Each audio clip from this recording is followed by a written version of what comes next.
عظیم الشان بادشاہ جس نے پورے روح زمین پر حکومت کی، جس کی حکومت کے سامنے سکندر اعظم، چنگیز خان اور شارلمین کی حکومت چھوٹی دکھائی دیتی ہے۔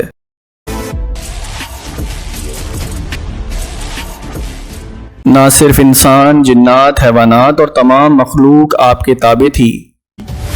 اس ویڈیو میں ہم اللہ کے اس عظیم پیغمبر اور بادشاہ کی پر اسرار وفات کا مکمل واقعہ جانیں گے، جسے تاریخ سلیمان ابن داؤد کے نام سے جانتی ہے۔ اللہ نے حضرت سلیمان علیہ السلام کو بے مثال حکومت و سلطنت عطا کی تھی۔ آپ کی حکومت نہ صرف انسانوں بلکہ جنات و حیوانات پر بھی تھی۔ حضرت داؤد علیہ السلام کے حکومت کے وقت سے ہی جنات آل داؤد کے تابع تھے۔ اس وقت پہاڑوں میں رہنے والے دیوہیکل جنات انسانی بستیوں میں آنا شروع ہوئے اور حضرت داؤد علیہ السلام کے فرما بردار ہو گئے۔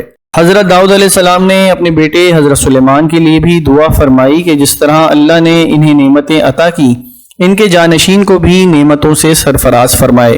لہٰذا سلیمان علیہ السلام کے دور حکومت میں بھی جنات نوکر چاکر کی طرح آپ کے دربار میں حاضر رہتے اور آپ کا حکم بجا لاتے تھے۔ یہ حضرت سلیمان کے حکم پر بڑی بڑی عمارتیں اور محل بناتے تھے۔ ان جناتوں میں بہت سارے کافر اور سرکش بھی تھے، لیکن اس کے باوجود وہ حضرت سلیمان علیہ السلام کے فرما بردار تھے۔ مگر ان تمام نعمتوں کے باوجود موت سے حضرت سلیمان علیہ السلام کو بھی نجات نہ تھی، اور یہ موت آپ کو بھی ایک مقررہ وقت پر آنی تھی۔ دراصل ملک شام میں جس جگہ حضرت موسیٰ علیہ السلام نے اپنا خیمہ گاڑا تھا، ٹھیک اسی جگہ حضرت سلیمان کے والد حضرت داؤد علیہ السلام نے عبادت کے لیے عظیم بیت المقدس کی بنیاد رکھی، مگر عمارت مکمل ہونے سے قبل ہی حضرت داؤد کی وفات کا وقت آن پہنچا، اور آپ نے اپنے بیٹے اور جانشین حضرت سلیمان کو اس عمارت کو مکمل کرنے کی وصیت فرمائی۔ کیونکہ دیو اور سرکش جنات حضرت سلیمان کے تابع تھے، لہٰذا آپ نے انہیں اس مسجد کی تعمیر کے لیے مقرر فرمایا۔ تاریخ کے شواہد سے پتہ چلتا ہے کہ ادوام کے علاقوں میں بڑی بڑی کانیں تھیں جن سے پتھر اور طرح طرح کے معدنیات نکالے جاتے تھے، جو انسانوں کے بس کی بات نہیں ہے۔ ان جنوں میں بعض غوطہ خور بھی تھے جو سمندر کی تہہ میں غوطہ لگا کر قیمتی پتھر لاتے اور حضرت سلیمان کی خدمت میں پیش کرتے۔ بیت المقدس کی تعمیر کے لیے بھی یہ جنات دور دراز کے علاقوں سے بڑی بڑی چٹانیں اٹھا کر لایا کرتے تھے اور مسجد کی بنیادوں اور ستونوں کی بنیادیں رکھا کرتے۔ ان بڑی اور عظیم چٹانوں کو آج بھی مسجد اقصی کے اندرونی حصے میں دیکھا جا سکتا ہے۔ حضرت سلیمان کے خوف سے جنات کام کیا کرتے تھے، یہاں تک کہ حضرت سلیمان علیہ السلام کی وفات کا وقت بھی قریب آ گیا، مگر عمارت مکمل نہ ہو سکی۔ آپ نے دعا فرمائی، یا اللہ میری موت کو جنوں کی جماعت پر ظاہر نہ ہو، تاکہ وہ برابر عمارت مکمل کرنے کے کام میں لگے رہیں، کیونکہ اگر جنات کو حضرت سلیمان علیہ السلام کی وفات کا علم ہو جاتا تو فوراً کام چھوڑ دیتے اور تعمیر ادھوری رہ جاتی۔ لوگوں کا یہ بھی ماننا تھا کہ جنات کے پاس علم غیب ہے اور وہ ہر چیز سے باخبر ہیں، لہٰذا حضرت سلیمان نے دعا کی کہ ان کا علم غیب کا جو دعویٰ ہے وہ بھی باطل ٹھہر جائے۔ حضرت سلیمان علیہ السلام نے ملک الموت سے کہا تھا کہ میری موت کا وقت مجھے کچھ عرصہ پہلے ہی بتا دینا، لہٰذا ملک الموت ایک دن آپ کے پاس تشریف لائے اور اللہ کا حکم سنا دیا۔ ایک روایت کے مطابق ایک دفعہ اللہ کے نبی حضرت سلیمان نماز ادا فرما رہے تھے تو سامنے ایک درخت اگ آیا۔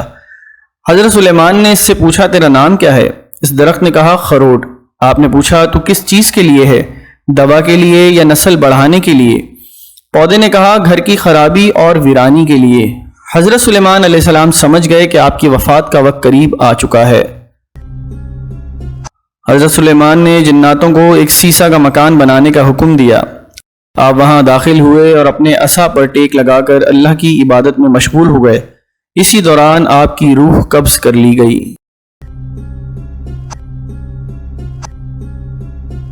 لیکن اس لکڑی عصا کے سہارے حضرت سلیمان اسی طرح کھڑے رہے اور جنات ادھر ادھر دیکھ کر آپ کو زندہ سمجھ کر اپنے کاموں میں مشغول رہے۔ جنات یہ سمجھ رہے تھے کہ آپ زندہ کھڑے ہیں اور عبادت میں مصروف ہیں۔ آپ اسی حالت میں ایک لمبے عرصے تک کھڑے رہے۔